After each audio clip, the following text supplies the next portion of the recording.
This is Talk Business and Politics with Roby Brock. And welcome to the program. I'm Roby Brock. We thank you for joining us today. Since his return to the Arkansas Democrat-Gazette, columnist Rex Nelson is putting a few miles on his vehicle as he travels to the different corners of the state. I sat down with him earlier to catch up. You will be traveling, or have traveled, to Hot Springs recently, but you've also sat down with the new owner of the Arlington Hotel. Give me a little preview of what we can expect. Well, we've all had a lot of questions, of course. I wrote my column soon after the sale was announced, after many years of being owned by the Scott family and Old Southwest Hotels, to Al Rajabi. As you know now, the city's saying you've got to do X, Y, and Z or we're going to shut it down on November the 8th. There have, of course, been years, really, maybe even decades of deferred maintenance is kind of the nicer term. Neglect would be another term that you could use. So there's a lot to be done. There's millions of dollars of work to be done. Arkansans don't know anything about Mr. Rajabi. He lives in San Antonio, Texas. He grew up in California. He's done a number of projects that he showed me down there, including the old Hilton, which later was a Clarion and is now a 4 Points by Sheraton on South University Avenue in Little Rock. And I met him for breakfast there. It looked like a really nice job, a lot of money put in that. And he says he's for real.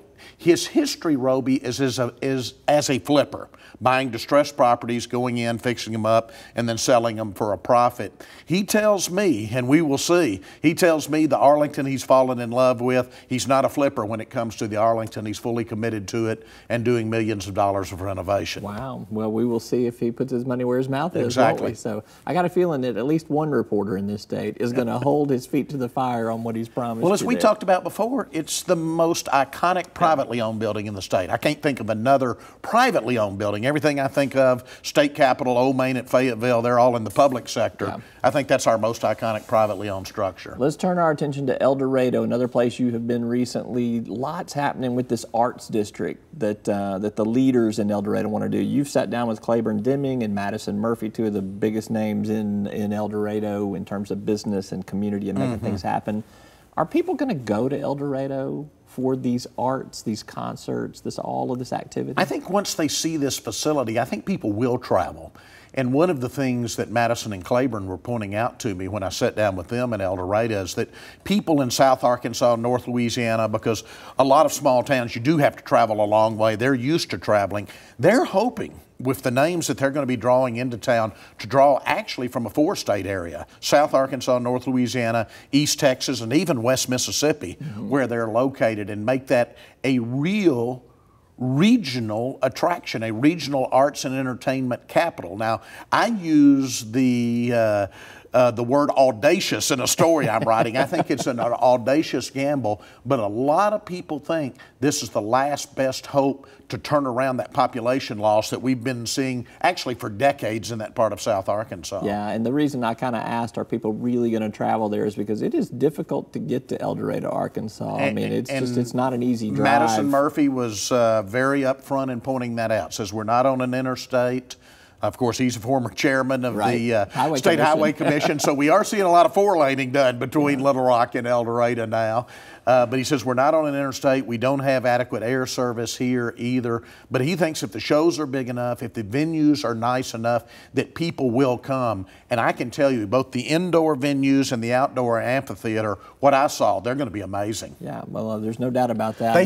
Those guys don't do anything second class. They have already. Now, this is in downtown El Dorado, a town of less than 20,000 people. They've already, Roby, spent over $60 million on this project. Wow. The price tag, once they do phase 2, will go up over $100 million. That's crazy. Well, we'll keep our eye on that for sure. Speaking of the arts and art in general, the Waltons and their generosity have put forth another $120 million to develop a school of art at the University of Arkansas. Why art, and what could its impact be?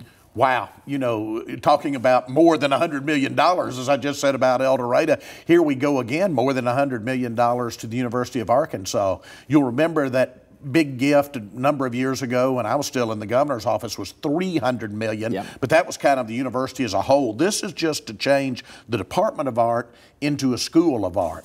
But I think that Alice Walton, who has spent hundreds of millions of dollars already on acquisitions, on facilities for Crystal Bridges.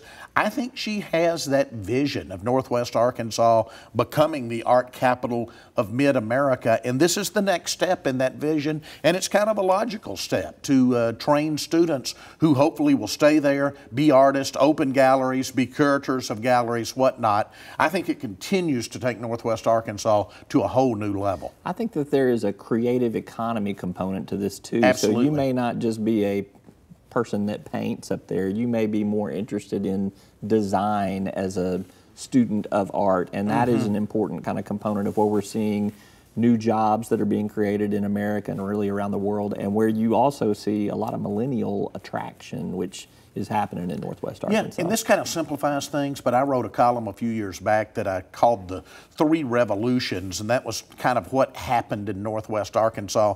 The first revolution was the organic growth through the decades of Walmart, of J.B. Hunt, of Tyson Foods, to make that a real center of business. I thought the second revolution is when Walmart required vendors to start having a presence there, brought in thousands of new residents to Arkansas. And I think this third revolution started on November 11th of 2011, again, when Crystal Bridges opened. Yeah. Now we see those quality of life aspects that takes it again to a whole new level. Yeah, we will obviously be watching that. All right, so speaking of a whole new level, fall is, I can almost taste a little crispiness in the air. It's been nice lately for August, not a typical August in Arkansas. Yeah, our friend weatherman Todd Jacobian's going to the studio right now, so we'll press him on the extended forecast. So I want to hear your forecast on college football. It's about to start. How big of a year are we going to have in Arkansas with all of the different state schools? And yeah. Here, I'll put you on the spot here. Who's going to have the best season? The best season? You know, win-loss record. Of the Division I schools, which are UAPB, UCA, ASU, and Arkansas, I'll step out and say that UCA has the best record there. Of course, at Division II, you got 6 in-state schools that all fight amongst each other, and that's going to be a lot of... You're a little biased towards OBU, Oh, absolutely. I will be starting on Thursday night my 35th year. I'm aging myself, but I started young. My 35th year of play-by-play for Ouachita football. But, you know, Arkansas, a lot of interest in the Razorbacks. They open here in Little Rock. I think you're probably looking at 7-5. You're going Wally Hall on me, aren't you? Yeah, exactly. I'm going to go 8-4. You saw what Senator Cotton earlier 14-0 for the senator, absolutely. That's good politics. Very smart politics in this state, yeah.